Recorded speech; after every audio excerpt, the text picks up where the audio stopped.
Hello दोस्तों, welcome back on my YouTube channel. आज मैं आपको के लिए एक रोमांटिक ड्रामा लेके आई हूँ जो आप लोगों को बहुत मजा आने वाला है। इस ड्रामे में रोमांस और ढेर सारा सीईओ का ऑब्सेशन भरा पड़ा है और बाकी सब कुछ तो आपको ड्रामा देख के ही पता चलेगा। नहीं हो तो चैनल को भी सब्सक्राइब जरूर कर लेना। तो एपिसोड के स्टार्टिंग में मेरे सीन को दिखाया जाता है। एक होटल रूम के अंदर जा रही होती है और होटल रूम अंदर से मॉर्निंग के साउंड आ रही होती है। तभी हमें दिखाया जाता है वहाँ पर होता है ड्रामे का दूसरा से मेनली फेइंग अपनी गर्लफ्रेंड के साथ रोमांस कर रहा होता है। उसके बाद जैसे ही वो शीन को देखता है तो उस टाइम पे वो बोलता है कि कॉन्डम्स लेके आने में भी इतना वक्त लगा, तुम क्या कर रही हो? और तभी शीन बोलती है कि जो तुम बोले थे वो मुझे मिल नहीं रहा। उनकी गर्लफ्रेंड जिया बोलती है कि था या फिर तुम बर्दाश्त नहीं कर पा रही हो। मेरा फियांसे मेरे साथ ये सब कुछ कर रहा है, मैं तो बताना भूल गई है, हमारा पहली बार तो नहीं है, बहुत बार देख चुकी हो, कुछ नहीं। और तभी जो फेइंग था वो बोलता है इसके लिए नया नहीं है, शुक्रगुजार होना चाहिए, मुझ जैसे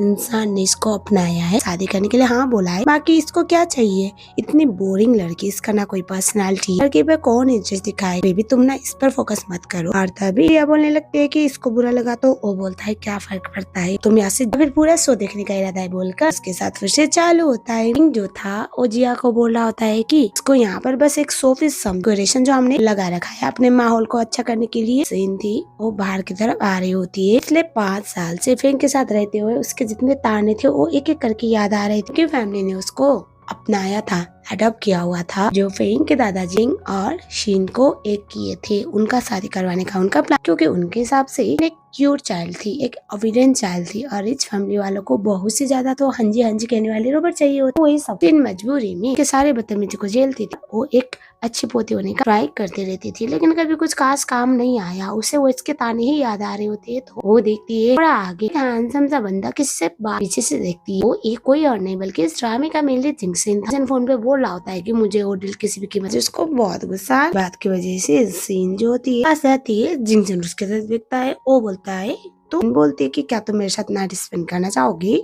ये सुनने के बाद सीन उसे कुछ बोल रहा होता है लेकिन वो सुनती नहीं, उसके तो काफी क्लोज इन सिगरेट हाथ से छीन कर ट्राई करती है, उससे छीन लेता है। वो उससे बोलता है क्या तुम मुझे वो मौका दोगी, और तभी वो बोलती है हाँ नहीं, और उसके बाद वो उसको केस करने लगती है। रूम में जाते और काफी भयंकर तरीके से ये लोग इंटीमेट हो जाते हैं। सुबह वाला सीन जहाँ पर वो उठती है और उसके बाद वो सोचती है कि मुझे कभी आइडिया था नहीं कि मैं ऐसी गलती कर सकती हूँ, लेकिन खैर छोड़, गधे से तो काफी बेटर इंसान के साथ मैंने फर्स्ट टाइम गुजारा है। उठकर जाने वाली वो जिंगसन उठता है, उसे बड़े प्यार से देखता है, बोलता है ओ हेलो मैम, क्या मेरे साथ रात को जाने के बाद ऐसे ही जाने का इरादा है क्या? उसकी तरफ दिखने में तो काफी अच्छे शेप में था, भले ही नशे में हो या फिर विदाउट। और तभी जिन बोलती है नहीं ऐसी बात नहीं है, तुम्हारा चार्ज कितना है मैं पे कर दूंगी, उसके बाद चले जाऊंगी। जी जिंगसन बोलता है लगता है मैडम आप मेरे सर्विस से कुछ ज्यादा ही सेटिस्फाई हो गए, लास्ट रात की वजह से पे करने के बारे में बात कर रही हो। वो बोलती है हाँ तो सही था तुम्हारा।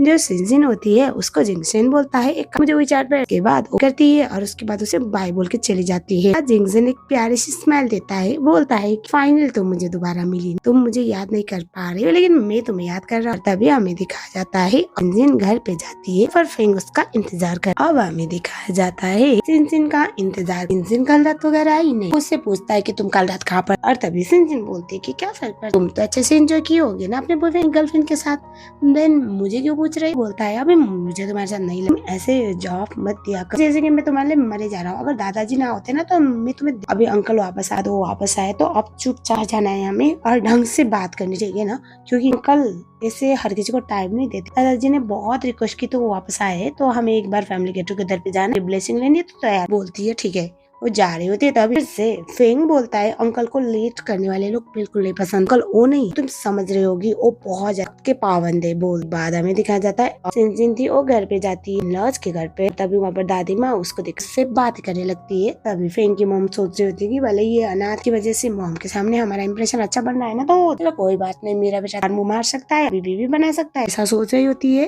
और तभी हमें दिखाया जाता है वहाँ बोलते वो तुम्हारा अंकल आ चुका है, बेटा जल्दी से आ जाओ, सिन तुम्हें तो याद नहीं। बाद हमें दिखाया जाता है जिन के पास जाके बोलता है हाय, और तभी वो सामने हाथ आगे बढ़ाता है तो मजबूरी में उसे आगे हाथ करना, वो उसको अपने पास खींचता है, बोलता है कि क्या बात है तुम तो डर रही हो, कुछ हुआ है क्या? इस एनीथिंग, वो तो डरने लगती है। तभी दादाजी बोल सीधी लड़की है सिन तो उसे डरा जिस तरह से तुम बाकी लोगों को डराते, तरफ देखता है और बोलता है हाँ। तभी वो हाँ पापा काफी सीधी सादी लड़की, इसको तो कुछ नहीं पता होगा, देखने में लग रहा है, शक्ल से लग रहा है बहुत स्ट्रेट फॉरवर्ड। और उसके बाद हमें दिखाया जाता है डाइनिंग टेबल पर, जहाँ पर हैंक बोलता है मुझे भूख लग रही तो कोई मुझे खाना सर्व करे। उनके तरफ देखता है, सिंसिन कर खाना सर्व करने ही वाली होती है, सिंसिन उठता है और उसके बाद अपने लिए खाना खुद सर्व कर। भतीजे ये तुम्हारी फियेंसी है, तुम्हारी मेड नहीं जो तुम्हारे लिए खाना, तो ये काम तो खुद भी किया जा सकता है, या फिर किसी मेड को बुलाओ जिसको तुम लोगों ने हायर किया। तभी मॉम बोलते है कि हाँ अरे नहीं ऐसी कोई बात नहीं, ये तो हमारी अपनी बंदी के साथ होता। फेम था, उसको उसकी गर्लफ्रेंड एक फाइल देती है और उसके बाद वो उससे कमेंट करवाने के लिए बोल रही थी। अभी रिसेंट उसके कंपनी में नया पोस्ट खोला था उसके लिए, दरअसल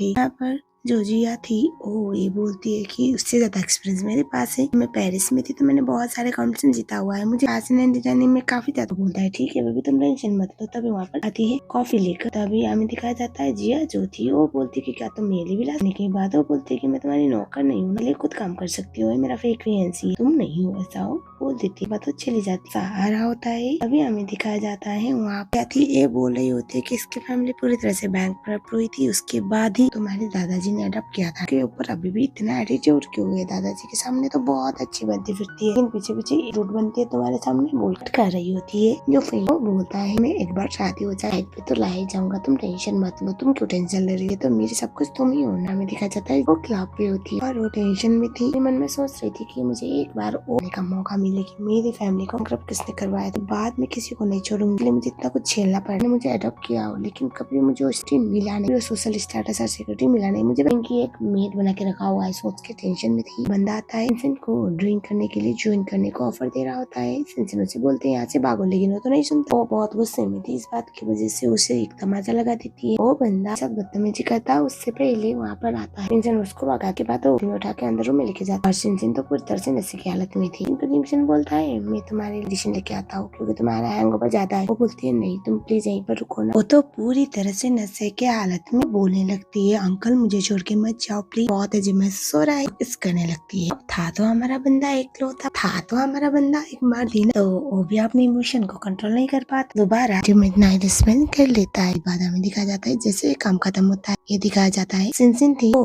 उड़ती है, उसके बाद वो जाने वाली थी, तब सिंसिन बोलता है कि क्या तुम अब ये सब कुछ होने के बाद जाने वाली हो, फिर से भागने वाली हो क्या? डोंट टेल मी तुम्हारी गलती थी, क्योंकि इंसान एक बार गलती करता है दो बार नहीं, और तो गलती बोल के नहीं भाग सकती।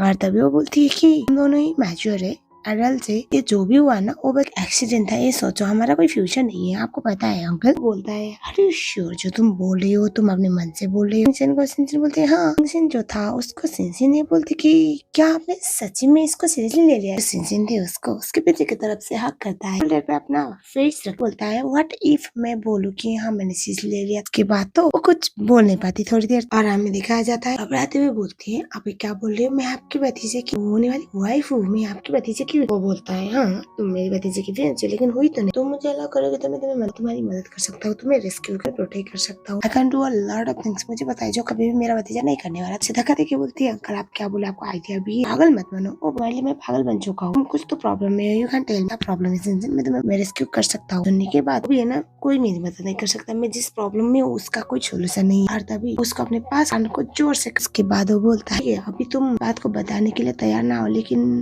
किसी दिन तुम्हें लगे कि तुम्हें मेरी मदद चाहिए, I am ready to help you, मैं वेट करूंगा तुम्हारा, जब मेरे भतीजे के साथ रिश्ता तोड़ने का भी इंतजार करूंगा और साथ में पल का भी इंतजार करूंगा जब तुम मेरे पास आओ। के बाद वो बोलते कि अनसन बोलने लगी मुझे यहाँ से जाना है और दोबारा ऐसा हो सकता है कि हम कभी ना मिले बोलकर बाहर में दिखाया जाता है। अनसन बोलता है पता नहीं मैं तुम्हें अपना प्यार दिलाने के लिए ऐसा क्या करूँ, क्योंकि तुम तो कन्विंस नहीं हो पा रहे हो कि मैं तुमसे प्यार करता हूँ, सोच रहा होता है। कंपनी में आता है और उसके बाद उसके पीछे पीछे जिया भी आई हुई होती है, तो जैसे कि कल इन दोनों ने डिसाइड किया था वैसे को अनाउंस करता है सिंसिन मुझे खेत से प्यार हो रही है और जिया इसको लीड करेगी, बहुत एम्बिशियस प्रोजेक्ट चल। जिया की बात सुनने के बाद सिंसिन का गुस्सा आता है, वो बोलती है कि अगर दादाजी को पता चलेगा तो तुम्हारे लिए बहुत बड़ी प्रॉब्लम हो, पर जितना भी मैंने प्रोजेक्ट में आगे काम किया हुआ है वो मैंने अपने दम पे किया हुआ है, तुम्हारी आसुका का कोई कैपेसिटी है ही नहीं है सब कुछ करने, तो तुम मुझे विदाउट पोजीशन से रिमूव नहीं करता है, क्यों नहीं करवा? तभी वो बोलती है मैंने हर बार अपने आप को साबित किया है और तुम्हारी कंपनी को बहुत आगे तक ले जाने में मेरा बहुत बड़ा। अगर मैं दादाजी के पास गई तो ये सुनने के बाद वो बोलता है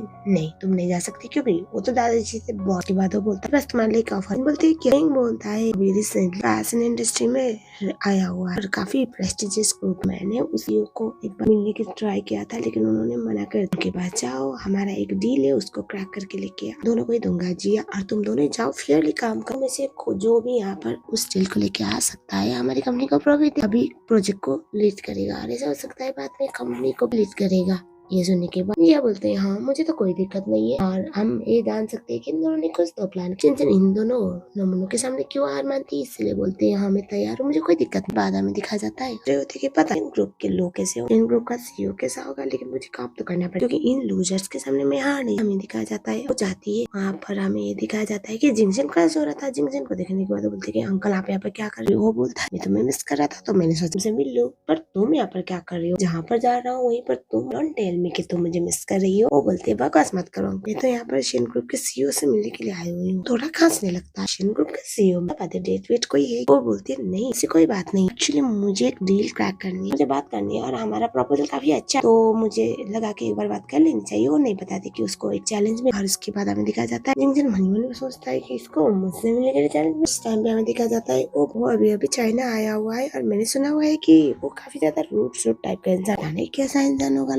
लोगों से मिलने का कोई शौक नहीं है भाई, इतना बड़ा कंपनी खड़ा कर दिया। कि मैंने सोच रहा होता है कि मेरे बारे में इतनी गंदी गंदी अफवाह चले कि मार्केट। सिंजन को बोलता है कि ऐसा भी तो हो सकता है जो तुम सुनी हो सब कुछ झूठ, और ऐसा हो सकता है कि ग्रुप का CEO काफी ज्यादा अंडरस्टैंडिंग पर्सन हो। वो बोलती है अगर ऐसी बात है तो इतना स्ट्रेस क्यों बनता है? हमें दिखा जाता पर ये लोग अंदर जाने की ट्राई करती है तो गार्ड तो रोक लेता है। ये बोलते हुए कि इस कमरे में कोई रेंजर नहीं जा सकता, और तभी हमें दिखा जाता है जिंगजन गार्ड को बोलता है कि क्या अभी भी अपनी कंपनी के बॉस से मिले, क्योंकि मैंने सुना हुआ है कि यहाँ पर तो सबको इक्वली ट्रीट किया जाता है, तो अब नए आए हो।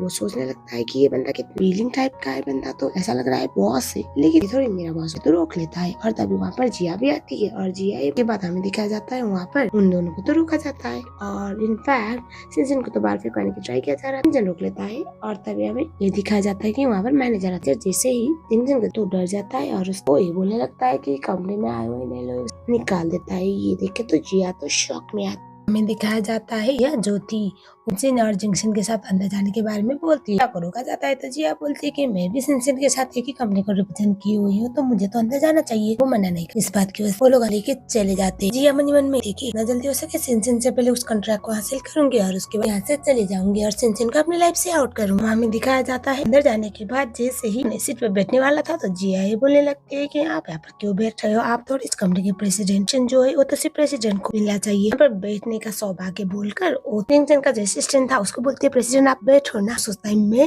और तब जब जिंगसन उसे इशारा करता है कि तुम बैठ सकते हो तो चुपचाप वहाँ पर बैठे बने सोचता है कि बड़ा प्रिविलेज मिला है मुझे बैठने का। हमें दिखाया जाता है उठती है और उसके बाद वो अपने कंपनी की तारीफ करने लगती है, प्रोजेक्ट को फाइनलाइज करवाने के लिए बात कर रही होती है। तब जो जिंगसन था उसको मैसेज करता है, ये बोलते हुए कि ये लड़की अगर टैग हासिल की ना तो उस टाइम पे मैं तुम्हें काम से निकालूंगा। जिंगसन को मैनेजर था वो बोलता है ये मिस जिया आपका एकेडमिक क्वालिफिकेशन काफी बढ़िया हो लेकिन आप इंसान कुछ अच्छी हो पर रेपुटेशन काफी खराब है। और वो जो मैंने देखा हुआ है उनका सिर्फ अच्छा हो ना मायने नहीं। आई एम सॉरी मैं आपको ये कॉन्ट्रैक्ट नहीं दे सकती, कंपनी की तरफ से प्रेजेंट तो आपने किया हुआ है ना, आपको ये कॉन्ट्रैक्ट दिया जाता है। अगर आपकी कंपनी वाले जानना चाहेंगे तो हम ओपनली बता सकते हैं कि ग्रुप ने अपना वापस आने के ब्रांड न्यू कॉन्ट्रैक्ट आपके कंपनी के साथ किया हुआ है आपकी वजह से। वो तो बहुत ये बोलने लगती है कि तुम होती को नहीं सब कुछ बोलने वाला, मैं इतना कुछ मेहनत करके यहाँ तक आई हूँ तक मुझे किसी ने इस तरह सिलेक्ट नहीं किया जो तुम कर रहे हो बोल के बहुत रोना धोना करती है। हमें दिखाया जाता है यह जो थी उस मैनेजर बोलता है आप यहाँ से जा सकते हो वरना बहुत बड़ी दिक्कत हो सकती है, वरना मैं सिक्योरिटी को बुला लूंगा। और तभी थी वो बोलती है ये लड़की हमारी कंपनी को रिप्रेजेंट करती है तो मेरी प्लीज तुम यहाँ से जा सकती हो बोलकर वो उससे जाने के लिए बोलते हैं। और उसके बाद हमें दिखाया जाता है जिया के जाने के बाद मैनेजर उसको बोलता है कि हम आपकी कंपनी के साथ कॉन्ट्रैक्ट करने के लिए तैयार, लेकिन हमारा कंडीशन है कि आपको ही फ्रंट रो में आना पड़ेगा कुछ करने के। ठीक है लेकिन मैं तो कुछ लेके आई नहीं कॉन्ट्रैक्ट पेपर साइन करने के लिए। वो बोलता है कोई बात नहीं हम मंगवा लेंगे। और उसके बाद बोलता है तो मैं मतलब अभी तक ये जो जेंटलमैन बैठे हुए वो को हमें दिखाया जाता है थी। वो बोलते है ये तो मेरा और उसके बाद बोलते असिस्टेंट करने के बाद मैनेजर हंस रहा होता है, मेरे मन में सोच रहा होता है कि कभी लगा नहीं था कि हमारे बॉस को इस तरह से असिस्टेंट भी बनना पड़ेगा। मुझे क्या है, अगर बॉस में कोई आएगी तो वही हमारे लिए बहुत बड़ी बात। और उसके बाद हमें दिखाया जाता है जिया जो थी वो बोल, उसके बाद हमें दिखाया जाता है इंजिन जो थी वो थैंक यू बोलती है। और उसके बाद इंजिन की तरफ देख के बोलते है कि क्या कर रहे हो, आप काम भी नहीं करोगे, मेरा असिस्टेंट हो ना, तो बैग उठाओ और चल। उसके पीछे पीछे हाँ मैडम बोल के बैग लेके चला जाता है। बहुत खुश हो रहा होता है, सोच रहा होता है कि इस थोड़ी चढ़ा दिया जाएगा शायद घर पे। जिया तो रो रही होती है, नौटंकी कर रही होती है। वहाँ पर फेंग आता है तो जिया बता देती है कि वो लड़की इतनी सीधी सादी बनती रहती है ना, लेकिन एक्चुअली उसका बॉयफ्रेंड आदमी के साथ थी और उसने पता नहीं क्या अकड़म चकड़म कर दिया, जिस बात की वजह से वो डील तो नहीं क्रैक कर पाई और अटेंशन मिला उस कंपनी में। बहुत रोने लगी, भी बोलती है कि ऐसा लग रहा है वो लड़का जिनसे बहुत अटैच, बहुत गुस्सा आता है। वो बोलता है कि वो मुझे तो कभी दिखने भी नहीं देती थी, छूने भी नहीं देती थी, और इस तरह से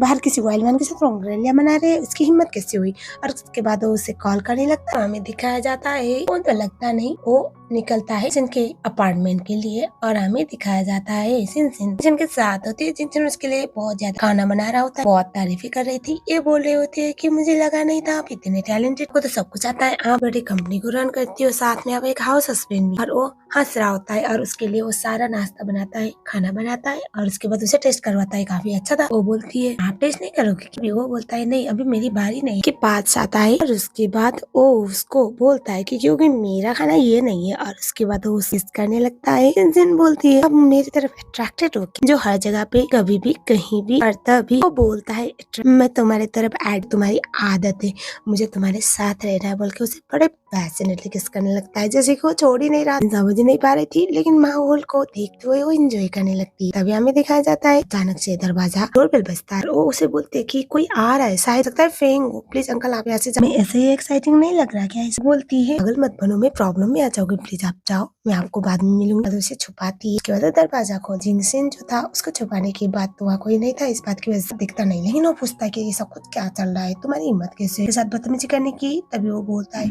जिनसेन बोलती है तुम्हारे लिए ये बड़ी बात होनी चाहिए कि मैंने कॉन्ट्रैक्ट को हासिल किया, हमने को प्रॉफिट मिला हुआ है, तुम एक ही भूल जाते हो, हर बार तुम आप स्ट्रेस के साइड लेते हुए आते हो, ये क्या बात। तभी वो बोलता है बोलो मत, तुम मेरी लाइफ में क्या तुमने क्योंकि कॉन्ट्रैक्ट को हासिल किया, इस बात की वजह से मैं तुमसे शादी करूंगा, इसके अलावा कुछ उम्मीद रखना मत, और नेक्स्ट टाइम से कभी भी जिया को परेशान मत, मैं तो बर्दाश्त नहीं कर दूंगा। बाद वो बोलती है कि अभी के लिए तुम शुक्रगुजार मनाओगी, आपने कैपेबिलिटी को हासिल कर पाई, वरना तुम्हारी मिस्ट्रेस तो पता नहीं क्या करती रहती है, मुझे नीचा दिखाने के लिए मैं यहाँ से चले जा। हमें दिखाया जाता है जैसे वो जाने वाला होता है जिंगसेन था वो सिंजिन के कमर को, और तभी हमें दिखाया जाता है वो बाइट करता है, तो ऑब्वियसली इंसान है ना, रिएक्ट तो करेगी, आउच करती। फेंग उसकी तरफ दिखता है, क्या था वो? तभी वो बोलती है कुछ नहीं, मच्छर था, पानी कितने मच्छर बढ़ गए जो हर वक्त यहाँ पर आसपास मनाते रहते। बाद वहाँ से चला जाता है। उसके बाद उसे अपने पास खींचता है, उसे टेबल पे रखता है, मैं मच्छर हूँ, मैं कोई मच्छर हूँ, तुम्हें अभी तक काटा है क्या, बोल बड़े पैशनेट वे में किस करने लगता है जैसे कि वो उसकी जान ले लेगा। उसे धक्का देके बोलती है अंकल क्या कर रही हो, मेरे लिए प्रॉब्लम मत पड़ा। उसे बोलता है इसके साथ शादी क्यों करना चाहती है, उससे ज्यादा हैंडसम में हूँ, उससे ज्यादा रिच में हूँ, तुम्हें तो मुझे कंसीडर करना चाहिए ना। और तभी वो बोलता है कि सिंजिन मैं तुम्हारे लिए इतना पागल हूँ कि मैं कभी भी ये नहीं देख पाता घर के पास हो, बोलकर उसे जल्द से जल्द एंगेजमेंट को तोड़ने के लिए बोलते हैं। बोलते हैं मैं लॉस में हूँ, मैं नहीं तो क्योंकि मुझे पैसे पसंद। बोलता है ऐसे तो उससे ज्यादा मेरे पास है ना, मेरे पास आओ। फोन बजने की वजह से ये दोनों डिस्ट्रैक्ट होते हैं। उसके दोस्त बोलते कि जो तुम्हें चाहिए वो शाम को क्लब पे आने वाला है, तो तुम जल्द से जल्द रेडी होके आ जाना है। साओ सिंजिन बाहर भी जाती है जहाँ पर उसकी दोस्त उसका इंतजार कर रही थी। उससे बताती है सालों पहले जब तुम छोटी थी, 3-4 साल की थी, उस टाइम पे तुम्हारे पापा एक परफ्यूम बना रहे थे और उसका काफी अच्छा ब्रांड नेम बनने वाला था, क्योंकि ऑलरेडी तुम्हारे पापा पहले से अपनी कंपनी को अच्छे से रन कर रहे थे। लेकिन जैसे तुम्हारे पेरेंट्स का एक्सीडेंट हुआ उसके बाद वो आइडिया भी चोरी हो गया था, और ये कहा जाता है, ये बताया जाता है कि जो फेंग की फैमिली है, सो फैमिली वो जो कंपनी रन कर रही है, वो मेजर आइडिया तुम्हारे पापा का है। सुनने के बाद वो शॉक में आती है। वो बोलती है क्या इसका मतलब ऐसा हो सकता है कि मुझे अनाथ बनाकर मुझे अडॉप्ट करने का ड्रामा करने वाले फेंग के पेरेंट्स थे, फेंग की फैमिली थी। वो बोलते है। उसके बाद वो उसकी दोस्त बोलती है, और एक जब वो इंसिडेंट हुआ था, जिंगसेन था वो 8-9 साल का था और वो चाइना से बाहर चला गया था, और जब वो चाइना से बाहर आया था बहुत बार उसने इसके बारे में इन्वेस्टिगेट करने की ट्राई किया हुआ है। ऐसा लग रहा है कि उसके फेंग के पेरेंट्स से कुछ ज्यादा बनती नहीं है। बाद वो बोलती है तुम्हारा मतलब वो मेरी मदद कर रहा है या फिर मुझे बैक स्टेप कर रहा है। बोलती है देखने से तो लग रहा है कि वो तुम्हारी मदद कर रहा है, वो सच जाने की ट्राई कर रहा है, क्योंकि उसे कुछ तो पता है। सुनने के बाद दोस्त ये बोलने लगती है कि पर तुम्हें अभी उस पर भरोसा करना नहीं चाहिए, क्योंकि हम इस सिचुएशन में किसी पे भी बिल्कुल भी भरोसा नहीं कर सकते। और हमें दिखाया जाता है और के हिसाब से कंपनी की न्यू डायरेक्टर और कंपनी के सारे प्रोजेक्ट को लीड करने वाली जिन बन जाती है और फेंग उसे बोलता है आगे से फैमिली की कंपनी की कोई भी प्रॉब्लम्स हो उसमें तुम रिस्पॉन्सिबल रहोगी, अगर कुछ भी ऐसा होता है उल्टा सीधा तो उस टाइम पे तुम्हें डील करना पड़ेगा, कंपनी का लॉस पे नहीं लगवा सकती क्योंकि अगर कंपनी का लॉस हुआ तो उस टाइम पे ब्लेम भी तुम्हारे ऊपर आएगा। बोलती है डोंट वरी, मुझे अपने काम पे पूरा भरोसा है। इतने के बाद वहाँ पर जिया को वो बोलता है अब इस कंपनी की एचआर बनोगी और साथ में तुम नए प्रोजेक्ट हैंडल करोगी, ऐसा हो। वो बाद हमें दिखाया जाता है जो जिया थी उसको फेंग बोलता है अभी ग्लोबल पॉपिंग कंपटीशन होने वाला है चाइना में, सारी कंट्री के लोग आने वाले हैं और मैंने सुना हुआ है एलिस आने वाली है। इसका नाम सुनने के बाद जिया बोलती है एलिस आने वाली है। ये सुनने के बाद वो बोलती है कि पर एलिस तो कभी किसी को मिलती नहीं है ना और परफ्यूम इंडस्ट्री में उसका काफी बड़ा नाम। तभी हमें दिखाया जाता है बोलता है हाँ काफी बड़ा नाम है, वो आने वाली है, अगर वो तुम्हें सेलेक्ट किया, अगर उसके काम से तुम्हारे काम से वो इम्प्रेस हो गए तो उस टाइम पे हमें बहुत बड़ा फायदा होगा बेबी, बड़ा फायदा होगा। वो बोलते हैं हाँ क्यों नहीं, मैं जरूर करूंगी, लेकिन अगर हमें अपनी कंपनी को रिप्रेजेंट करते हुए उस कॉम्पिटिशन में जाना है तो जीत दूंगी कॉम्पिटिशन को, लेकिन थोड़ा हेल्प चाहिए। एक काम करो इन्फॉर्मेशन मुझे पास ऑन कर लेना क्योंकि तुम उसी पे काम कर रही थी तो मुझे करने में मदद। बोलती है मैंने पास ऑन करने वाली, जो काम मैंने किया हुआ है, जो मेहनत मेरा है, मैं तुम्हें क्यों शेयर करूंगी। ग्लोबल कंपटीशन में पार्टिसिपेट होना चाहती हो ना और अपने यूनिवर्सिटी टाइम पे तुम काफी टैलेंटेड थी ना, तो अपने आप को प्रूव करो। मेरे पास इतना टैलेंट नहीं है क्या जो तुम मेरे काम को मांग रही हो, ये तो चोरी हुआ ना। तब बोलने लगता है ये कैसे चोरी है, वो बस आइडिया ले रही है ताकि ब्लंडर ना हो। वो बोलती है ब्लंडर नहीं बल्कि नाकामी का नतीजा हो, इतना ही टैलेंटेड है अपने आप को साबित करना चाहती है तो खुद करे, मैं कुछ नहीं करने वाली, ऐसा बोलकर उसका मुंह बंद करवाती है। बोलती है ठीक है मैं खुद कर लूंगी। और उसके बाद ये दिखाया जाता है जो जिया थी वो इनके रूम में जाती है और उसके बाद वो डाटा चुरा लेती है जो अभी सिंसिन जो मांग रही थी और सिंसिन देने से मना कर रही। घर में सिर्फ दादाजी थे, सिंसिन पे बहुत ज्यादा भरोसा था और सिंसिन को बहुत पसंद भी किया करती थी और उसकी तारीफें कर रही थी। फेंग की मॉम को क्यों पसंद आएगा क्योंकि वो तो उसकी आफ्टर ऑल फियांसी थी और उसको पता है कि उसका बेटा उस पे बिल्कुल भी इंटरेस्टेड तो नहीं। यहाँ पर ज्यादा दादाजी उसको सर पे ना चढ़ाई इसीलिए वो उसके पास जाने का ड्रामा करती है और उसके बाद उसकी गिरा देती है, सॉरी सॉरी बोलती है और उसके बाद सिंसिन को चेंज करने के लिए अंदर जाना पड़ता है। अंदर जाने के टाइम पे हमें दिखा जाता है फेंग तो कमरे में होता है। वो बोलता है कि तुम यहाँ पर क्या कर रही हो, वो बोलते है चेंज करने के लिए आई हूँ। फेंग गलत आइडिया लेने लगता है कि ये उसको रिझाने के लिए आई हुई है, मतलब अब उसके कमरे में आई है तो यही बोलेगा ना उसके घर नहीं जा रहे हो तो मैं दूसरे कमरे में जाकर चेंज करूंगी। सुनने के बाद वो बोलता है तुमने ज्यादा नौटंकी किया तो मैं दादाजी को सच बताकर एंगेजमेंट को कैंसिल कर लूंगा, मुझे अपने दादाजी के सामने बुरा नहीं बना सकती, ऐसा वो बोल रहा होता है। तभी वो बोलती है कि ठीक है तुम अपना देख लेना, अभी के लिए तुम यहाँ से दफा हो। जैसे ही वो वहाँ से जाता है उसके बाद वो चेंज करने लगती है तो उसका जीप तो लग ही नहीं रहा था। वो ट्राई करती है होता नहीं। तभी मेल बॉयज आता है जिंगसिन था, वो बोलता है कि मैं तुम्हारी मदद करूँ। वो तो शौक में वो बोलती है आप यहाँ पर क्या कर रही हो, वो बोलता है कुछ नहीं मैं तो बस तुम्हारी मदद करने के लिए आए थे। बाद उसे किस करने तो शौक में वो बोलती है अंकल आप ये क्या कर रही हो, आप सच में मुझ पे मेरे साथ एडिक्टेड हो गए हो क्या। तभी वो बोलता है मैं बोलूँ कि मैं तुम्हारे साथ एडिक्टेड हूँ तो क्या बोलोगी। तभी वो बोलती है कि ये तो बहुत बड़ी बात होगी, मेरे फियांसी के अंकल मेरे साथ इतना ज्यादा अटैच हो रहे। और तभी वो बोलता है ज्यादा डेयरिंग बन रही हो तुम, तुम्हें डर नहीं लगता क्या दादाजी अगर हमें इसे पकड़ लेंगे तो। वो बोलती है पकड़ लेंगे तो भी क्या फर्क पड़ेगा, ऐसा बोल के को एंजॉय करने लगता है। तभी हमें दिखाया जाता है वो बाहर से दरवाजा नॉक होता है। फेंग बोलता है अभी तक तुमने काम खत्म नहीं किया, कितना टाइम लगा रही हो। उनका मूवमेंट डिस्ट्रैक्ट होता है, आना करती है कि जी भटक गया है मैं आ रही तुम जाओ। उसके बाद हमें दिखाया जाता है वो तो चला जाता है। जिंगसिन बोलता है क्या तुम मेरे भतीजे के साथ एंगेजमेंट तोड़ रही हो। बोलती है कि आप पागल हो गए हो, दादाजी को पता चलेगा तो क्या होगा आपको पता है ना। वो बोलता है मुझे फर्क नहीं, जस्ट वांट यू, तो तुम्हें किसी भी कीमत पे मेरे भतीजे के साथ एंगेजमेंट तोड़नी है ताकि मैं तुम्हारे साथ शादी कर सकूं। मनी मन में शौक में थी, मतलब उससे थोड़ा टेप भी लग रहा था ये सुनते हुए, लेकिन वो सोचती है कितना बेशर्म इंसान है। तो आपकी सिंसियरिटी को देखकर मैं डिसाइड कर पाऊंगी कि मुझे फेम चाहिए या फिर प्यार, तो मुझे दोनों से ही नहीं मिलने वाला। मुझे पता है आपको प्रूव करूँ आप मेरे लिए कितना सिंसियर हो। तो मैं सोचा बोलती है और उसके बाद वहाँ से बाहर की तरफ भाग जाती। दादाजी को सॉरी बोलती है क्योंकि थोड़ा उसको कपड़े पहनने में दिक्कत हो रही थी। दादाजी बोलते कोई बात नहीं, वो उसकी तारीफों की फूल बांधने लगा। हमको बिल्कुल पसंद नहीं आ रहा था क्योंकि इस घर में सिचुएशन ऐसा बेटे के अलावा की तारीफें करते थे। और उसके बाद हमें दिखाया जाता है वहाँ पर जिंगजेन भी आता है और उसके बाद नीरा ज्वाइन करता है। और तभी दादाजी बोलते क्या बात है आज तो तुम हमारे साथ खाना खाने के लिए बैठे हुए हैं, वरना अक्सर तो तुम अकेले खाना खाने के लिए जाते हो ना। और तभी वो बोलता है कोई बात नहीं, मैंने सोचा कभी कभी फैमिली वाले के साथ रहना भी अच्छी बात है ना। और तभी हमें दिखाया जाता है दादाजी थे उससे जिंगजेन को बोलने लगते हैं, जिंगजेन को बोलते अब तुम कोई छोटे बच्चे नहीं रहे, तुम्हारा भतीजा शादी करने वाला है, तुम्हारे भतीजे का हो चुका है, दोनों कितने खुश है एक दूसरे के साथ, बहुत जल्द शादी भी हो। तुम अभी भी बैचलर बनते हुए फिर रहे हो, लगता है तुम्हें कुछ भी करके अब किसी न किसी को तो देख लेना चाहिए, इसे शादी करने के बारे में सोच लेना चाहिए बेटा, इतना भी लापंती अच्छी बात नहीं है। तभी वो बोलता है मुझे कोई पसंद है, भूलकर जिनका हाथ पकड़ लेता है शिनशिन तो फ्रीज हो जाती है। दादाजी बोल पसंद है अच्छी बात, लेकिन है कौन हो एक बार पर लेके आओ।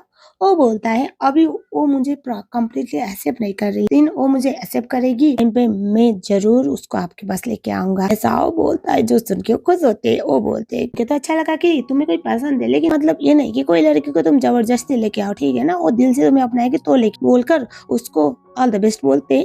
ओ जिनसिन का हाथ बड़ी मुश्किल से और तभी हमें दिखाया जाता है दादाजी को मॉम बोलने लगती है इतना टेंशन लेने की जरूरत नहीं, फेंग भी बहुत ज्यादा समझदार हो चुका है, तो आपको बिजनेस फेंग को हैंड ओवर कर लेनी चाहिए। तभी वो बोलते कि नहीं नहीं, अभी तो जिनसिन भी वापस आया हुआ है ना चाइना, तो दोनों मिलकर काम करेंगे और हम देखते हैं ऐसे फैमिली का बिजनेस आगे बढ़ाना है ना, इसके लिए हड़बड़ी करना, क्योंकि छोटी भी मिस्टेक बिजनेस में बहुत बड़ा लॉस करवा सकती है। मॉम मन मन सोच के ये टेंशन में थी कि उनके ससुर जी फेंग को नहीं बल्कि जिंगसन को देखकर कहीं उनका जो सब कुछ हड़पने का प्लान फ्लॉप ना करवा। दादाजी ये बोलते हैं फेंग को कि तुम घर जा रहे हो तो जिंगसन को भी लेके जाओ साथ में।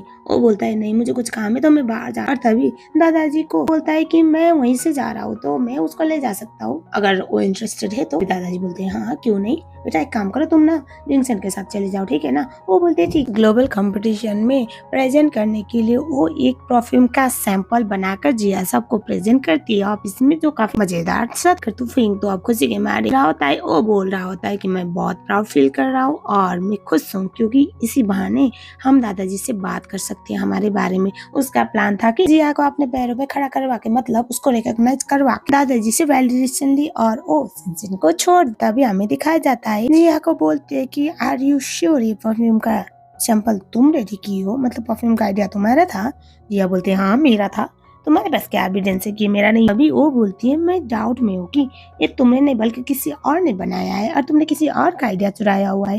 खैर छोड़ो कोई बात नहीं, तुम एंजॉय करो, अपने इल्यूजन में रहो और मैं तुम्हें एक्सपोज बहुत जल्द करूंगी बोलकर वहां से चली जाती हूँ। मन मन में सोच रहा होता है कि ये बस जेलसी की वजह से सब कुछ कर रही है। और जैसे सिंसिन अपनी गाड़ी में जाती है तो उस टाइम पे वहाँ पर उसकी दोस्त होती है। वो बोलती है ये लो तुम्हें ग्लोबल कॉम्पिटिशन में इन्विटेशन मिला हुआ है एजेंट जज। ये सुनने के बाद वो बोलती है काम करो उन्हें बोलो कि मैं तैयार हूँ आने के लिए। और तभी उसकी दोस्त बोलती है और ये वो वाला दिया तुम्हारा सैंपल चुरा रही थी तुम्हारे लैपटॉप से, तो उसको भी हम पब्लिक करेंगे। सिंसिन बोलती है नहीं नहीं अभी ऐसा करके हमें क्या मिलेगा, थोड़ा वेट करो, थोड़ा तमाशा बनाते हैं। चार दीवार के अंदर मेरा सैंपल चुराया हुआ है और अपना बना के सबको प्रेजेंट करने का प्लान बना रही है। एक हफ्ते के बाद कंपटीशन तो चल ही रहा है ना, तो मैं उसको पब्लिकली एक्सपोज करूंगी, मजा तब आए। अब कंपटीशन का दिन आता है और वहाँ पर हमें दिखाया जाता है इनको देखने के बाद वो टेंशन में जिया बोल रहे होते तुम यहाँ पर क्या कर रही हो। वो बोलती मैं यहाँ पर नहीं फंक्शन के लिए नहीं आई हूँ, मेरा कुछ और काम है। जिया अपना सैंपल प्रेजेंट करती है सारे लोगों के साथ, काफी बढ़िया था, सब लोग तारीफें करती है। यही तो एक टाइम पे एलिस के साथ भी काम कर चुकी है ना, तो इससे तो इस पे काम कर ही सकते हैं बोलकर बहुत तारीफों के फूल बांध रहे होते हैं। और तभी हमें दिखाया जाता है था वो भी ऊपर वाले माले से देख रहा होता है और तभी हमें ये दिखाया जाता है जिया कंपटीशन जीत जाती है। जैसे ही जिया कंपटीशन को अपनी गर्लफ्रेंड डिक्लेयर कर देता है और वो बहुत प्राउडली प्रेजेंट कर रहा था और सब लोग उससे कांग्रेचुलेट करते हैं। जिया तो हवा में उड़ रही होती है क्योंकि अब फाइनल वो रिकॉग्निशन मिल रहा है। और तभी हमें दिखाया जाता है अवार्ड देने के लिए एलिस को बुलाया जाता है। पहचान में तो नहीं आ रही थी लेकिन हाँ गॉर्जियस जरूर लग रही थी शक्ल के अलावा भी बाकी सब, और सब लोग उसको तारीफे कोई फूल बांध रहे होते हैं। और तभी वहाँ पर आती है अवार्ड देने से पहले बोलती है पहले मिल चुके हैं क्या, बोल रही थी कि इस परफ्यूम को आपने बनाया हुआ है, मैंने बाहर से सुना, मैं बाहर जब बैठ रही थी तो क्या आप मुझे इसका सैंपल दे सकती हो, बिफोर प्रिपरेशन वाला एक सैंपल है वो दे सकते हो ताकि मैं कंफर्म कर सकूं आपने बनाया हुआ है। सब लोग बोलते कि पर ये तो एलिस के साथ काम कर चुके हैं, अरे ऐसे क्यों बर्ताव करे जैसे कि वो एलिस को जानती नहीं हो। अभी हमें दिखाया जाता है कि सिंसिन जो एलिस और वो वहाँ पर बन के आई हुई थी, तो वो बोलते कि आप मेरे ऐसे सॉरी बट मैं आपको जानती नहीं हूँ, मुझे याद क्यों नहीं आ रहा था। या तो डर जाती है। वो बोलते हैं मैं आपके टीम पर ही थी, मैं आपके डैडी के असिस्टेंट नहीं थी बल्कि आपके टॉप 12 टीम जो आपके साथ मिलकर मेन वर्क पे काम कर रही थी, उस टाइम पे मैं उन पे इन्वॉल्व थी। लोग शौक में आते कि ये लड़की बहुत टाइम से एलिस के असिस्टेंट बना करती थी बोलकर बहुत तारीफें बांधा करती थी, बहुत ज्यादा क्रेडिट लाया करती थी। जो बोलती है मैं आपको उस बात के लिए जाने दे सकती हूँ लेकिन आपको अवार्ड दो उससे पहले मैंने सुना हुआ है कि आपने एक काम किसी से चुराया हुआ। लोग शौक में जिया की तो हवा टाइट होने लगती है। और तभी हमें दिखा जाता है ऊपर वाले माले सिंसिन बोलता है ये एलिस नहीं बल्कि सिंसिन। असिस्टेंट बोलता है बस यहाँ पे क्या बोल रही है, सिंसिन कैसे हो सकती है। तभी वो बोलता है मैं उसको ना बगैर देखे भी पहचान सकता हूँ, वो अपनी पूरी बॉडी को ढक के आए ना तो भी मुझे पता चलता है कि वो मेरी सिंसिन है। और तभी तभी असिस्टेंट मन ही मन में सोच रहा होता है कि तो प्यार में पागल हो चुके हैं। तभी हमें दिखा जाता है थी यानी कि बोलती है एक्चुअली मुझे किसी ने वीडियो भेजा हुआ है, आपका काम, आप जो काम दिखा रहे हो अपना बोल करो किसी और वीडियो प्ले होता है और वीडियो में सच में वो इंजन के लैपटॉप से सैंपल चुरा रही थी जो क्लियरली दिख रहा था। यह चुरा रही है सैंपल को और अभी तो सब लोग शॉक में। अब जिया को कुछ न कुछ जोर तो बोलना ही था ना इसी बात की वजह से। वो बोलती है तुम मुझ पे ब्लेम कर रही हो, तुम अपना चेहरा ढक के आ रही हो और ये पता है कि एलिस कभी भी किसी को अपना इस तरह से आइडेंटिटी छुपाना पसंद नहीं करती। वो अपने आप को प्रेजेंट जरूर करती है, भले एक लिमिटेड लोगों के सामने आई हो। तो क्या तो है कि तुम एलिस हो तो फंस गई ना। वो बोलती है कि तुम एक इम्पोस्टर हो, तुम किसी का आइडिया चुराई हो, डजंट मीन कि सब वही करेंगे। और तभी हमें दिखाया जाता है और फेंग प्यार में अंधा वो वही करता है जो हमेशा से किया करता था कि हाँ ये सही बोल रही है, तुम अपने आप को प्रूव करो कि तुम सच में एलिस हो। तभी हमें दिखाया जाता है वहाँ पर वो किसी को कॉल कर दिया, लेकिन कल तो लगता ही नहीं है जिसने उसे इनविटेशन दिया हुआ है। और तभी हमें दिखाया जाता है फिर जिंगसेन अपने असिस्टेंट को बोलता है जाओ नीचे और कुछ हैंडल करो, और उसके बाद नीचे आके असिस्टेंट को हैंडल करता है और उसके बाद को एलिस बोल कर ही रिकॉग्नाइज करवाता है और जिस बात की वजह से होते और जिया को बड़ा सैंपल और इतना बड़ा कंपटीशन में इतना बड़ा फ्रॉड करने के बाद उस कंपटीशन से ही आउट करवाया जाता है। और जब उसको बचाने की ट्राई करता है तो उस टाइम पे उसको भी इवेंट से बाहर फेंकवाया जाता है और इस तरह से अपना रिवेंज ले पाती है। और हमें ये दिखाया जाता है बाद में असिस्टेंट को थैंक यू बोलती है उसकी मदद करने के लिए। वो बोलता है नहीं एक्चुअली हमारे बॉस का। बोलती है बॉस? तभी वो बोलते हाँ हमारे सीईओ, जिन्होंने देखा प्रॉब्लम में हो तो मैंने सोचा कि तो हमने सोचा आपकी मदद कर लेनी चाहिए, लेकिन एक्चुअल आइडिया बॉस का था। तो आप मन में सोचते कि किसको बताए मेरे बारे में, या अपना काम खत्म करके बाहर की तरफ जाती है। तुमसे उसका वेट कर रहा था। वो बोलता है मैंने सोचा कि तुम्हें घर लेके तो मुझे अकेले तो नहीं आने वाला। वो उसके बाद हंसती है गाड़ी में बैठने के बाद। बोलती है कि आज मैं आपके लिए कुछ करना चाहती हूँ। वो बोलता है क्या? तभी वो बोलती है एक्चुअली आपने मुझे लास्ट टाइम अपना टैलेंट दिखाया हुआ था ना कितना टेस्टी टेस्टी खाना खिलाकर, तो मैं सोच रही थी कि आज मैं आपके लिए खाना बना के खिलाऊं। वो उसे बड़े प्यार से देख रहा है। वो बोलती है पर मुझे आपको देख के ऐसा लग रहा है कि आज आपको मेरा बनाया हुआ खाना नहीं बल्कि मुझे खाने का प्लान है क्या? और ये सुन देखा तो हंसता है और वो दोनों एक दूसरे को बड़े पैशनेटली किस करने लगे। अभी हमें दिखाया जाता है वो जो आज गुस्से में था तो वो लोग दूर से देख रहे थे। अब उनको ये नहीं पता कौन सा आदमी था, इसीलिए उसको देखना था, इसीलिए थोड़ा दूर। और उसके बाद जैसे ही वो देखती है कि फेंग उसकी तरफ आ रहा है तो वो डरती है। वो बोलती है अंकल अभी यहाँ से चलो प्लीज चलो। बोलता है डर क्यों रही हो? बोलती है मैं डर नहीं रही हूँ, मुझे डर इस बात का है कि अगर को पता चला तो प्रॉब्लम होगी। बोलता है ठीक है मेरा एक कंडीशन है। वो बोलते क्या?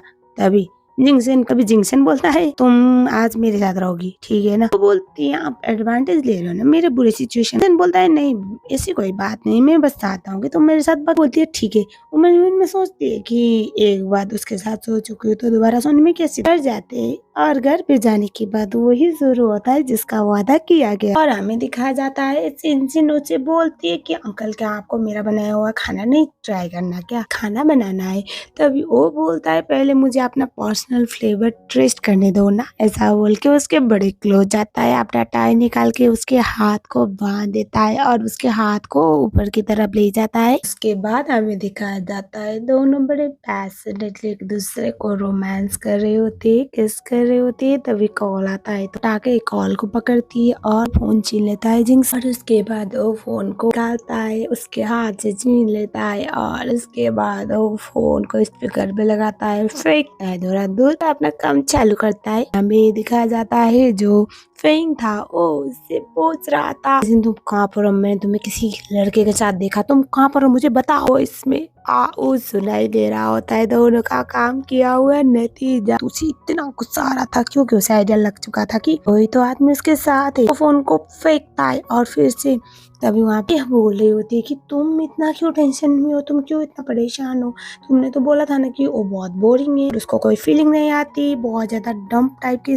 लड़की है, बहुत डम है। उसे धक्का देता है और उसके हाथ पे चोट आती है। तभी उसके पास आके बोल फेंग देखो ना मेरे हाथ पे चोट लगी। रोने का ड्रामा करते है, बोलती है ये देखो ना मेरे हाथ पे चोट लगी है, प्लीज मुझे अस्पताल ले जाओ। उसके बाद उसे घूर के दिखता है और बोलता है आज जो एम्बैरेसमेंट मुझे झेलना पड़ा है ना तुम्हारी वजह से हुआ है, तुम झूठ ना बोली होती तो आज वो सब कुछ मुझे देखना ना पड़ता, तो अब यहाँ से दफा हो जाओ, इतने से चोट से कोई मरता नहीं है। और वो डर के मारे चली जाती है और तो उसे कंटिन्यूअसली फोन लगाने लगता है। अब आता है जिया को बहुत गुस्सा। वो बोलती है मनी मन हमारे ऊपर क्यों ध्यान दे रहा है, मैं तुम्हें नहीं छोड़ने वाली। किसी को कॉल करके बोलती है कि को ठिकाने लगाने। कंपनी में बहुत बड़ा तमाशा होता है। जो जिया ने किया था उस बात की वजह कंपनी के शेयर्स गिर रहे थे, शेयर होल्डर गुस्से में थे और सब लोग जिया को देखना ही नहीं चाहते थे। उसको सारे पोजीशन से हटाने का डिमांड करते और फेंग भी हाँ बोल देता है क्योंकि उसके पास ऑप्शन नहीं था एज एन कंपनी का डायरेक्टर, क्योंकि ह्यूमिलेशन तो बहुत झेला था उसने भी। और हमें ये दिखाया जाता है कि जिन थी उसको रिक्वेस्ट किया जाता है इन्वेस्टर के थ्रू कि आप तो एलिस को जानती हो तो आप एलिस से बात करो और जो भी रेस्पॉन्सिबिलिटी है वो आप हैंडल करो। आपसे मिस या कुछ नहीं देखेंगे कंपनी का। वो कुछ देर सोचती है और बाद में हाँ बोलती है। और ये देखकर तो जिया को जो जलन हो रही थी वो अलग ही लेवल का था। जिया प्लान करते हुए सिंसिन थी उसको गाड़ी से उड़वा देती है, लेकिन जब तक हमारे हीरो है हीरोइन को थोड़ी कुछ होगा। जिया जो थी जब उसको गाड़ी से उड़वा देती है तो वहाँ पर आता है और उसके एक हाथ पे चोट लगी जाती है। वो हॉस्पिटल लेके जाता है और तभी हमें दिखाया जाता है हॉस्पिटल पे इतना पेन हो रहा था कि डॉक्टर उसे होल्ड करने के लिए बोल रहे थे। तो सीन बोलता है कि मुझे डिस्ट्रैक्ट होना है और वो तो इनको किस करता है ताकि उसको कहीं और ध्यान है और उसको पेन कम हो। और ये देख पहले डॉक्टर थोड़ा शॉक में फिर सोचता है कि योंग कपल करते होंगे ये सब कुछ और फिर से रुकता है तो सिंसन उसे फिर से किस करती है और जिसके वजह से का काम तो खत्म। डॉक्टर बोलता है कि अभी सब कुछ ठीक है और तभी वो उसको खांसने वाला देता है। तभी वो बोलता है नहीं आई मीन टू से जिंगसन को ज्यादा चोट लगी है और अभी हमारे हॉस्पिटल में कोई भी केयरटेकर है नहीं कि उनका ध्यान रख सके, तो आई थिंक प्रॉब्लम होगी। तभी जिन बोलती है कि ये सब कुछ मेरे वजह से हुआ है ना तो मुझे हैंडल करने दो, मैं केयर कर लूंगी अंकल। तो सुन के जिंगसन का प्लान भी फ्लॉप नहीं। जिंगसन भी बहुत खुश होता है। अगले सीन में दोनों एक दूसरे के साथ होते वो मेडिसिन लेके देती है। वो बोलता है मैं तो नहीं खा सकता, बहुत कड़वा है। वो बोलता है कि क्या तुम मुझे खिलवा सकते हो क्योंकि बहुत कड़वा है और वो अपने मुंह से उससे मेडिसिन खिलाते हैं। Yes it was quite romantic. और ये दिखा सिंसिन को। सिंसिन बोलती है कि कैसा था मेडिसिन, तभी वो बोलता है क्योंकि तुम्हारे थ्रू मुझे मिला है ना तो इतना कड़वा नहीं लगा मुझे। ये सुनने के बाद वो भी हंसती है। वो बोलती है कि इतना कड़वा नहीं था मेडिसिन। और तभी जिंगसन जो थी वो जिंगसन को बोलती है अंकल थैंक यू आज मेरी जान बचाने की। उनका जिंगसन बोलता है एक्चुअली मैंने तुम्हारी जान नहीं बल्कि 7 साल पहले तुमने मेरी जान बचाई थी।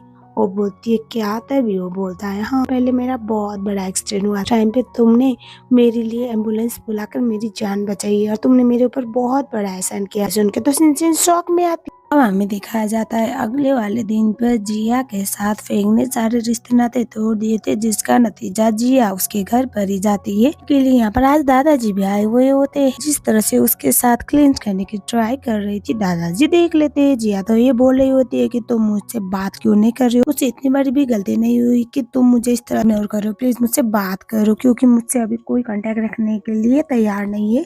वो उसे भगाता है, बोलता है यहाँ से दफा हो जाओ, मैं तुम्हें नहीं जानता। लोग वहीं पर होते हैं। आई एम इनटू से जिंगसन। दादाजी तो शॉक में। वो बोलते कि तुम इसके साथ ऐसा कुछ कर रहे थे, तुमको धोखा दे रहे थे। और तभी वहाँ पर जिया तो बेशर्म की तरह बोलती है कि हमेशा से मुझसे ही प्यार करता था दादाजी और डे 1 से, और इसके साथ हाँ इसलिए बोला था क्योंकि उसको डर था कि आप उसको अपने घर से बेदखल ना कर दो। ये सुन के दादाजी को बहुत गुस्सा आता है। वो बोलते हैं कि आज के बाद तुम मेरे पोते नहीं, यहाँ से दफा आ जाओ। अभी जो होता है वो दादाजी को सॉरी बोलता है और उसको बोलता है कि जिया को कि मेरा तुम्हारा कोई रिश्ता नहीं, मैं तुम्हें नहीं जानता। वहाँ से लोगों से उसको फेंकवाता। और तभी हमें दिखाया जाता है फिर जो था उसको जिंगसन बोलता है तुम्हारे बेशर्मी की बिना हद है, मैंने बहुत बार बोला था तुम्हें सुधर जाओ। और तभी आए बोले होती है कि तुम्हें क्या लगता है सिंसिन बहुत अच्छी है, बहुत सीधी सादी। बिल्कुल भी नहीं, उसका अफेयर चल रहा था और वो अफेयर किसी और के साथ नहीं बल्कि तुम्हारे अंकल के मानने के लिए तैयार नहीं था। हमें ये दिखाया जाता है वहाँ से जिया को तो भगाया जाता है और दादाजी थे वो जिया को भगाने के बाद सिंसिन से सॉरी बोलते। इतना निकम्मा बंदा उसके गले पड़वा दिए थे। वो सॉरी बोलते और उसके बाद बोलते कि आज के बाद तुम कंपनी के सारे डिसीजन अकेले ले सकती हो। और उसके बाद जिंगसन को बोलते बेटा तुम कंपनी में वापस आ जाओ क्योंकि मैं इतनी मेहनत से बनाए हुए कंपनी को इतनी कमों के हाथों नहीं छोड़। वो उसे वापस बुला लेते। सिंसिन भी मन ही मन में सोचते है कि अब ये सब कुछ करने के मैं अपने पेरेंट्स के डेथ का रीजन पता कर सकती हूँ क्योंकि मुझे पावर और पोजिशन चाहिए। और हमें दिखाया जाता है वो नशे की हालत में होता है, घर पे पूरा शराबी बन के बैठा हुआ था। और तभी वहाँ पर मॉम आके उसे डांटने लगती है कि तुमने सब कुछ ब्लंडर किया। वो बोलता है सही है मॉम और आपको पता है किससे बात करनी है हमें। और उसके बाद वो किसी पर्सन को कॉल करती है और बोलती है कि मुझे आपकी मदद चाहिए। लोग मिलने जाते हैं मिस्टर वुटिंग से जो ड्रामे मेकर कैरेक्टर के पास जाके मॉम ये बोलने लगती है कि अभी रिसेंटली मेरे ससुर जी ने अपने खानदान के असली वारिस को बेदखल करके आप फैमिली के किसी दूर के रिश्तेदार को आपने वारिस घोषित किया हुआ है। इस बात की वजह से मैं परेशान हूँ, तो आप मेरी मदद करो। वो बोलता है मैं क्या कर सकता हूँ इसमें, बट वो ये बोलने लगा आप लोग मुझे कुछ कंसिडर करोगे कुछ अमाउंट दें। वो बोलती है मैं आपको आपकी कंपनी की दूंगी 40%। वो बोलता है 40% से मेरा क्या होगा, अगर मैं तुम्हारे बेटे बिजनेस में वापस खड़ा करवा पाया तो मुझे 60% चाहिए। वो बोलती है ठीक है कोई बात नहीं। हमें ये दिखाया जाता है होता है वो थोड़ा सा टेंशन में था। उसकी मॉम बोलते बेटा हैंडल हो जाएगा, टेंशन मत लो। और हमें ये दिखाया जाता है कोर्स का असिस्टेंट आता है और उसके बाद बोलता है बहुत टाइम से जिन किसी स्ट्रेंजर से बात कर रही है, ऐसा लग रहा है वो कुछ जानने के लिए चाइना होगा, वो कुछ जानना चाहती है। ये दिखाया जाता है जिंगसन था, जिंगसन को कॉल आता है और उसके बाद उसे ये बोला जाता है कि मैं वापस आ चुका हूँ और तुम्हारे फैमिली वालों से मुझे मीटिंग करनी, तो क्या तुम आ सकती हो। वो बोलता है हाँ क्यों नहीं, आपने बुलाया रहा हमने, ऐसा हो सकता है। अब ये दिखाया जाता है के पास। वो बोलता है तुम तो एलिस को बहुत अच्छे से जानते हो, तो एक मदद चाहिए, तुम मिस्टर रूटन से उनकी एक मीटिंग फिक्स करवा दो, हमारी कंपनी को ही फायदा होगा, ऐसे भी कंपनी तो अब तुम हैंडल कर रही हो। वो बोलती है ठीक है। वो सोचती है मुझे इस तक तो पहुंचना पड़ेगा। ये पता चला था कि उसके पेरेंट्स का एक्सीडेंट करवाने वाला मेन मास्टरमाइंड यही पर्सन था। हमें दिखा जाता है वो चली जाती है एलिस बन के और वहाँ पर जैसे वो पहुंचती है वो दिखती है तो वहीं पर। उसके बाद हमें ये दिखाया जाता है वो अपने को इंट्रोड्यूस करवाती है। वो थिंग बोलता है मैं परफ्यूम टाइप हूँ और मुझे परफ्यूम्स में काफी इंटरेस्ट है, तो मैंने सुना आप इतनी बढ़िया परफ्यूम बनाया करती है, तो पर आपसे मुलाकात होना बनता है। और तभी हमें दिखाया जाता है वो उसे बोलता है और फैमिली फ्रेंड है हमारे मिस्टर जिंगसन, तो सोचती ये यहाँ पर क्या कर रहा है। और तभी जिंगसन जो था वो बोलता है अरे आप मिस से तो लास्ट टाइम मुलाकात हुई थी ना, मुझे लगा ना यहाँ पर दोबारा मुलाकात हो। वो बोलते हैं हाय, मैंने भी सही सोचा, हम एक दूसरे से जानते तो ये बहुत बड़ी बात है, मुझे लगा था कि ये गेट टुगेदर हो जाएगा, तो एक काम करो आप दोनों बात करो, मुझे थोड़ा सा कॉल बोल के कॉल लेने के लिए जाता है। विंसन था उसे बोलता है आप यहाँ के बाद उसे गोदी में उठाता है, उसको बड़े पैशनेटली किस करने लगता है। वो शॉक में वो बोलती है क्या करे मिस्टर जिंगसन। जिंगसन बोलता है पहनोगी तो मुझसे छुपोगी, मुझे नहीं लगा था कि एलिस इतनी क्यूट भी हो सकती है, बोल के उसके साथ फ्लर्ट करने लगता है और उसे समझ में आ जाता है कि ये उसे बहुत अच्छे से जानता है, एलिस की असलियत पता है। तभी वो बोलता है तुम यहाँ पर क्या कर रही हो सिंजन, तुम्हें पता है वो दिन कितना खतरनाक इंसान है। तब सिंजन बोलती है कि यहाँ पर मैं तो काम की वजह से आई थी, मुझे नहीं पता था ना अंकल के साथ मेरी मुलाकात हो जाएगी, किसी भी कीमत पे आपके सामने आने मत देना। तभी सिंजन ने बोला तो सिंजन बोलती है अंकल की आंखों में मैं नहीं छुप पाई, लेकिन डोंट वरी मैं बाकी दुनिया वालों को बेवकूफ बना लूंगी, अभी भी पता नहीं चलेगा मैं एक्चुअल में। और तभी वहाँ पर पुतिन वापस आता है। इस बात की वजह से वो दोनों नॉर्मल बैक टू पोजीशन में आ जाते। पुतिन बोलने लगता है मैंने बहुत कुछ कमाया है इस इंडस्ट्री में, मुझे पता नहीं था मिस एलिस इस तरह से उभर के आई। तभी जो सिंसिन थी वो बोलती है क्या आप श्योर हो हम डील कर सकते हैं अगर लॉस फर्स्ट हुआ। वो बोलता है इस मार्केट में हमारी मोनोपोली है, को नहीं पता हमने यहाँ तक पहुँचने के लिए क्या क्या किया है और कितनों के बॉडी के ऊपर से हम यहाँ तक आ पहुँचे। और ये सुन के उसे बहुत गुस्सा आता है और उसके बाद उनको नॉर्मल करने के लिए ऑपरेशन करते, कुछ नहीं पता। वो बोलती कि अच्छा ऐसी बात है, कोई बात नहीं मैं जरूर ट्राई करूंगी। उसके बाद हमें दिखाया जाता है अगले सीन में जहाँ पर साथ में होते हैं जिंगसन उस बोर्ड खोल के देता है जहाँ पर उसने सारा इन्वेस्टिगेशन किया हुआ। बोलती है अंकल आपको पता था उथिंग के बारे में। वो बोलता है पता चलता है कि सालों पहले इस मार्केट में नया था लेकिन बहुत ज्यादा एविल अपने काम का शुरुआत तो उनके पेरेंट्स के साथ ही किया था। सिंसिन के पेरेंट्स की कंपनी में एक छोटा सा एम्प्लॉय बनकर, और बाद में उसने उन लोगों को ही मरवाया गाड़ी एक्सीडेंट करवा के। टाइम पे जो जिंगसन था उसका बड़े भाई की भी डेथ हुई थी और वो बहुत ज्यादा इविल टाइप का इंसान था, उसे सिर्फ मोनोपोली से था, बाकी कुछ चीजों से मतलब नहीं। उसके बाद वो बोलता है मैं चाहता था कि इस इंसान को मैं वापस लाऊं, उस टाइम पे मुझे पता चला लेकिन मेरे पास कोई और ऑप्शन नहीं था क्योंकि फ्रीइंग मॉम इनमें दादाजी को भी कभी भी इन्वॉल्व करना नहीं चाहता था इन सब चीजों। वो बोलता है लेकिन ये जरूर है कि इसके अगेंस्ट मेरे पास बहुत सारी एविडेंस। और उसके बाद वो बोलती क्या कर सकते हैं। तब बोलता है तभी जिंगसन बोलता है मेरे पास कुछ और है तुम्हारे लिए। बाद वो अपने सारे प्रॉपर्टी को के नाम पे किया हुआ देता है। वो तो शौक में वो बोलती कि ये सब क्यों। तभी वो बोलता है ताकि मैं ये प्रूव कर सकूं कि मैं हमेशा से तुम्हारे साइड पर था, अभी मेरे पास कुछ नहीं, मुझे सपोर्ट तुम्हें ही करना पड़ेगा, मैं तो पहले तुम डील करोगी और मैं तुम्हारा सहारा बनूंगा, बस साहु बोलता है। और उसके बाद वो उसको बोलती है चलो मैं इम्प्रेस हो गई। उसके बाद वो उसको बोलती है क्यों ना मैं आज आपके साथ सेलिब्रेशन करूं, क्योंकि आफ्टर ऑल इतने सालों के बाद मुझे असलियत पता चली है और मुझे ये भी पता चला है कि मुझे कोई प्रॉब्लम। वो बोलता है तुम जैसे चाहो वैसे कर सकते। के बाद वो उसके साथ रोमांस करने लगती है और सीन को एक बार काटा जाता है। तो अब हमें दिखाया जाता है ये सब कुछ प्लान तो दरअसल जिनजिन का था, क्योंकि उसने अपने नाम पे जो भी था वो सब कुछ जिनजिन के नाम पे ऊपर कर दिया। तो जिस मीटिंग के साथ किया हुआ कंपनी भी था, जिस बात की वजह से और कंपनी उसकी ना रही। और हमें देखा जाता है सिंचिन ने मोती के अगेंस्ट सारी एविडेंस इकट्ठा भी करके इसको अंडर पर कर दिया हुआ था। उसका चिट्ठा खुल चुका था। सुनने के बाद उसको बहुत दर्द का लगता है। वो आप सब कुछ खत्म कर जाता है। इस बात की वजह से वो सिंचिन करवाता है ताकि उसकी जान ले सके। तो उसकी जान लेने की ट्राई करता है और हमें ये दिखाया जाता है एंड मीरो की तरह एंट्री लेके जिंगसन उसको बचा लेता है, उसे घर लेके आता है और हुतिंग की स्टोरी पर एंड होती है। जिन फाइनली इन सब से बाहर आती है और हमें दिखाया जाता है टाइम के बाद खबर हो रही थी। दादाजी यहाँ पहुँचते और उसके बाद दो तो शॉक में आते हैं इन दोनों को साथ देख। और उसके बाद चिल्लाने लगते हैं कि वो तुम्हारे भतीजे की होने वाली वाइफ थी, तुम इसके साथ क्या कर रही हो, तुम इसको जबरदस्ती नहीं रख सकते। जिन बोलते हैं नहीं दादाजी मैं जबरदस्ती नहीं बल्कि अपनी मन मर्जी से यहाँ पर। तभी जिंगसन बोलता है मैं डे वन से इससे प्यार करता हूँ, मैंने इसलिए बिल्कुल भी इंटरेस्ट नहीं दिखाया, अपनी फीलिंग को दबाया क्योंकि वो मेरे भतीजे की होने वाली वाइफ थी। लेकिन अब तो नहीं है ना डैड, वो जो होने के बाद तो कैसे मना करते हो, जिसके साथ तुम्हारा रिश्ता पक्का किया था वो तो एक नंबर का निकम्मा निकला है। मेरा बेटा तुम्हें अपने घुटने के बल बैठ कर उसे प्रपोज करता है और वो हाँ बोलती है। यहीं पर ये ड्रामा खत्म। आई होप आपको ये ड्रामा पसंद आया होगा। दोनों की केमिस्ट्री काफी अच्छी थी। वैसे भी वांग गामी मेरा फेवरेट एक्टर में से आता है। तो हमें पसंद आते हैं तो मुझे बताना जरूर। वीडियो को लाइक जरूर करना, कमेंट भी करना कैसा लगा था। अगर नहीं हो तो चैनल को भी सब्सक्राइब जरूर कर लेना। Thank you so much.